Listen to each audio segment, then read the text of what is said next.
Like many states, California is no stranger to this sort of unrest. We manage it regularly and with our own law enforcement. But this, again, was different. What then ensued was a use of tear gas, flashbang grenades, rubber bullets, federal agents detaining people and undermining their due process rights. Donald Trump, without consulting California law enforcement leaders, commandeered 2,000 of our state's National Guard members to deploy on our streets, illegally and for no reason. This brazen abuse of power by a sitting president inflamed a combustible situation, putting our people, our officers, and even our National Guard at risk. That's when the downward spiral began.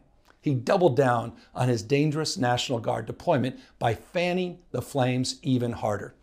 And the president, he did it on purpose. He again chose escalation. He chose more force. He chose theatrics over public safety. He federalized another 2,000 Guard members. He deployed more than 700 active U.S. Marines. These are the men and women trained for foreign combat, not domestic law enforcement. We honor their service. We honor their bravery.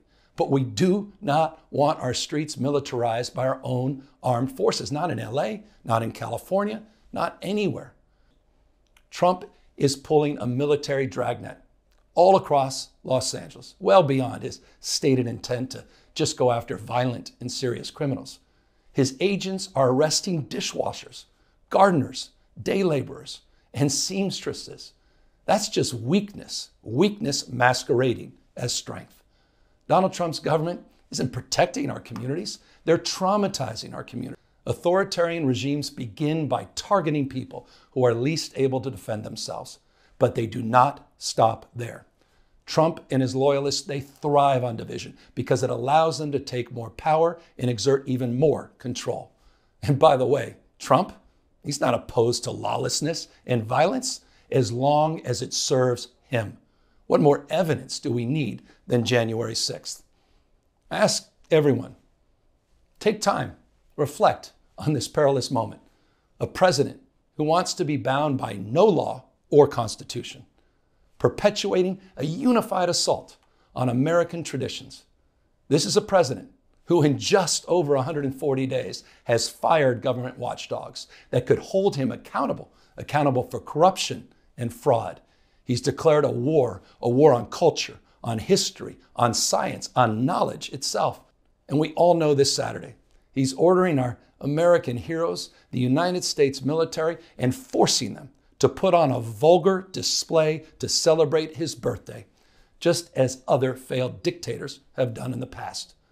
Look, this isn't just about protests here in Los Angeles. When Donald Trump sought blanket authority to commandeer the National Guard, he made that order apply to every state in this nation. This is about all of us. This is about you. California may be first, but it clearly will not end here. Other states are next. Democracy is next. Democracy is under assault before our eyes. This moment we have feared has arrived. He's taking a wrecking ball to our Founding Fathers' historic project, 3 co-equal branches of independent government. There are no longer any checks and balances. Congress is nowhere to be found. Speaker Johnson has completely abdicated that responsibility. The rule of law has increasingly been given way to the rule of Don. The Founding Fathers, they didn't live and die to see this kind of moment.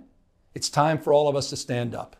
Justice Brandeis, he said it best. In a democracy, the most important office, with all due respect, Mr. President, is not the presidency, and it's certainly not governor. The most important office is office of citizen. At this moment, we all need to stand up and be held to account, a higher level of accountability.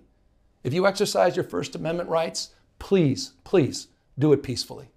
I know many of you are feeling deep anxiety, stress, and fear. But I want you to know that you are the antidote to that fear and that anxiety.